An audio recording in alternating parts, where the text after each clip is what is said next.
This is the Insta360 X4 camera. I've been using 360 cameras for years now, and in this video, I'll share how I use the X4, which features and functions I use most often, and what I think about this newest model.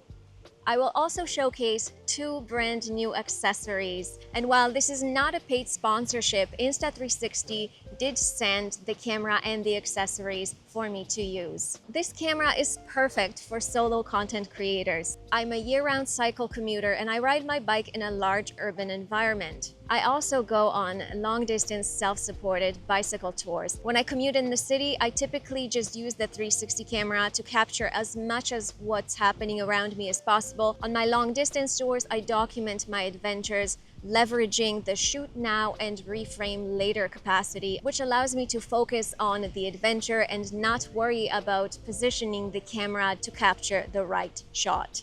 The latest 360 camera that I personally purchased was the X2. The Insta360 X4 is an 8K resolution camera.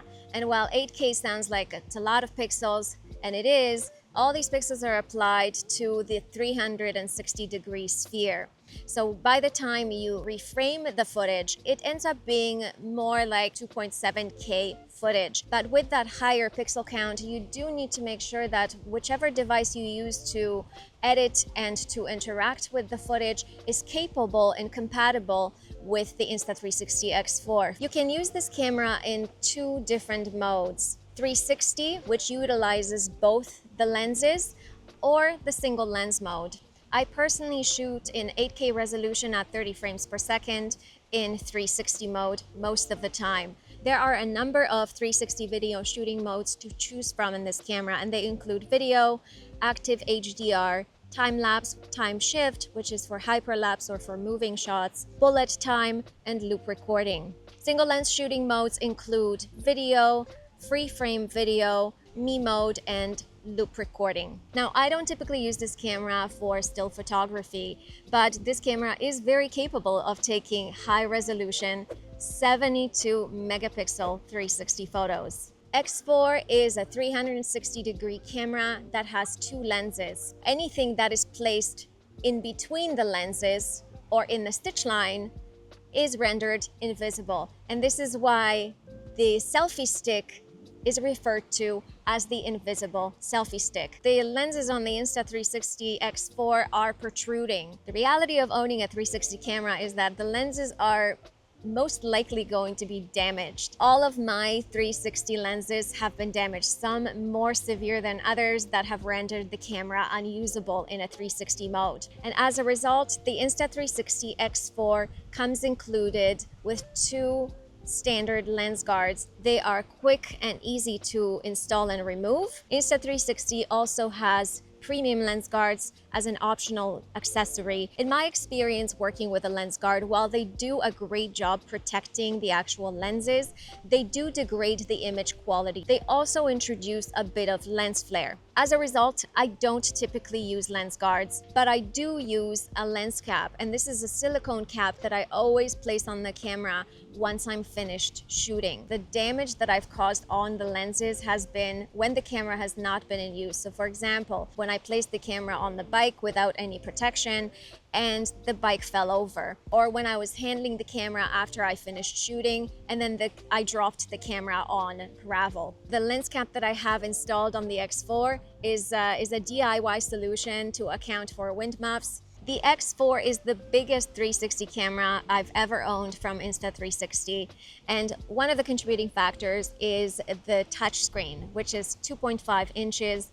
The battery is now 2290 milliamp hours, and that offers 75 minutes of 8K footage recording time. What that means to me is that I can use the camera all day and not have to worry about changing the battery or recharging.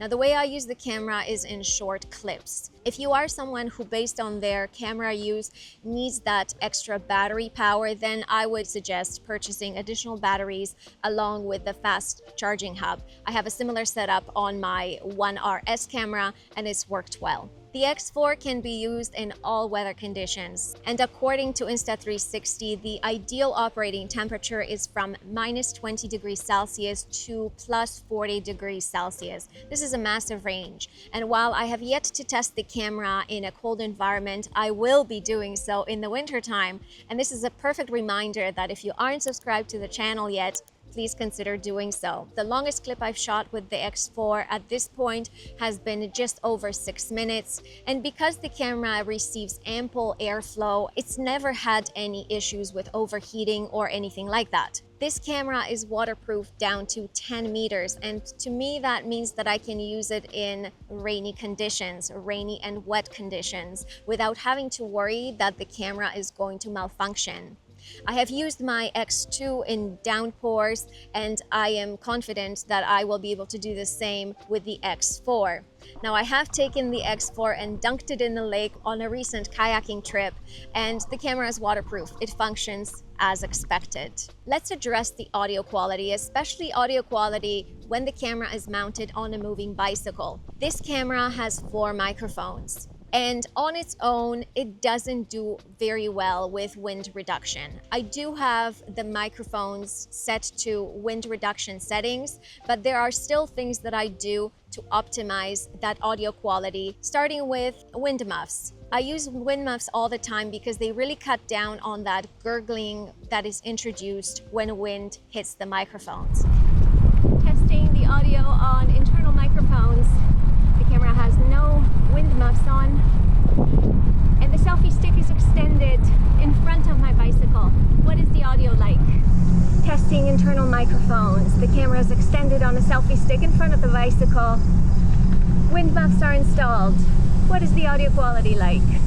To improve the audio quality of the X4 and to maintain a consistent audio levels throughout, I use an external microphone. The first method is to connect the microphone directly into the camera, and for that you will need a mic adapter and a mic receiver cold shoe. And because the setup is in the stitch line, it's rendered invisible. The second option of using an external microphone is to record to the microphone directly. And this has been my go-to with the X4. Testing audio from an external microphone. The audio is being recorded directly to the microphone. What is the audio quality like? So how good is this camera? What kind of footage can you expect from the X4? Something to keep in mind is that the X4 has 2 half-inch sensors. The camera will do beautifully in bright, sunny conditions when there's ample light available. The camera will struggle a little bit in low light conditions. Now, this doesn't mean that you cannot record in low light conditions. Insta360 suggests that in low light, you switch to active HDR to make sure the camera responds better to the challenging conditions. As with any camera, you have to be realistic about how the camera was designed and manage your expectations. Here are the settings that I use on the X4. I use the camera predominantly in 360 mode. 8K resolution, 30 frames per second. I shoot mostly in auto mode. I adjust exposure compensation, typically bringing it down to -0.3 or -0.7. I use the standard color profile.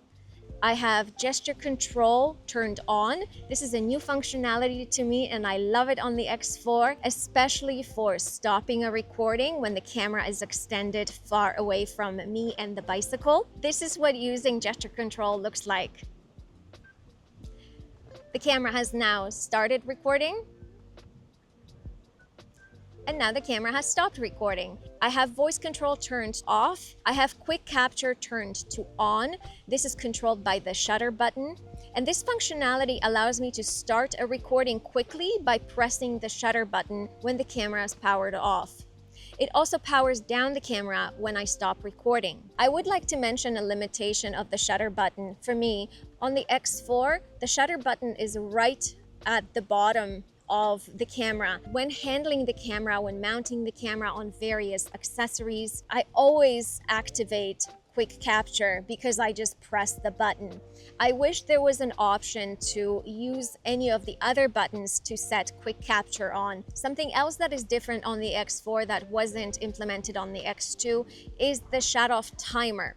So I currently have the camera in quick capture mode. I'm going to turn it off, and then what you will see on the screen is a 5-second timer that allows me an option to bypass the auto power off. I wish that I could turn off that functionality. In audio settings, I have active wind reduction selected. General settings, under image settings, video encoding is set to H.265. I have the bitrate set to high to get the best quality 8K video output. I've set the video sharpness to low. I have customized the quick and menu buttons.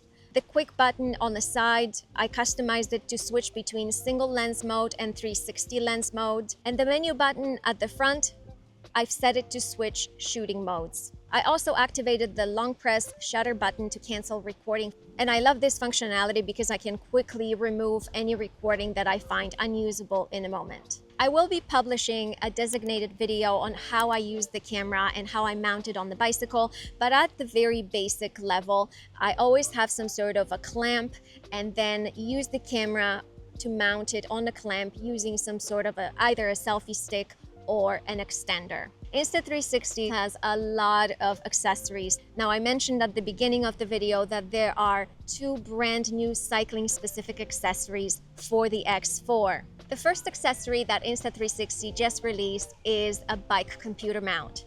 It is an aluminum unit that mounts at the front of the bicycle. It is a mount with 3 functions: a computer mount that supports a variety of bike computers, including Wahoo and Garmin. It's also a light mount. You're able to secure a light underneath the unit and keep the handlebars clear. The main functionality, of course, is the camera attachment, which is located right at the tip of the unit. The mount attaches to the stem using 2 screws and spacers, and 2 different lengths of screws and spacers are included in the kit. There's a second version of this mount for integrated handlebars. What I like is that this is one accessory that replaces 3 different attachments. My use case for this would be everyday mount for urban commuting, where I don't have to reposition the camera. The downside of this mount for me is because it's a bit short, the resulting stitch line is not clean. If the mount was a bit longer, I think that the stitch lines would improve. The second accessory that Insta360 just released is a bike tail mount kit. This kit is comprised of 3 parts: a saddle rail mount, which can also be used on its own in a lighter setup and accommodate any 360 cameras or any action cameras. The second piece is a selfie stick clamp, and the third is a stabilizing seat post mount. All 3 of these are connected to create a very stable platform for third-person follow shots. I mentioned that the X4 is a heavier camera and it weighs just over 200 grams. This mount keeps things super stable and also keeps the camera secure, which is important. You need to have adequate space underneath the saddle. If your saddle is too low, this may not work. Also, your seat post. Now, you will see that I have a suspension seat post installed on my bicycle, which is not ideal because the seat post itself introduces a lot of movement, and movement is what you're trying to remove by installing this mount. And also, if you have a rear rack installed and your saddle is too low, the positioning and the mounting may not work. If you are interested in the camera or any of the accessories I mentioned in this video, I would love it if you used my affiliate link, which is linked in the description below. If you use Insta360 cameras yourself, especially any of the 360 cameras, let me know how you like it. How do you use it? Which accessories have worked for you? Let me know both the pros and the cons. Let's all continue learning together. And as usual, thanks for watching. Comment, like, share, subscribe, do all the YouTube things. I appreciate your time and see you in another video. Bye.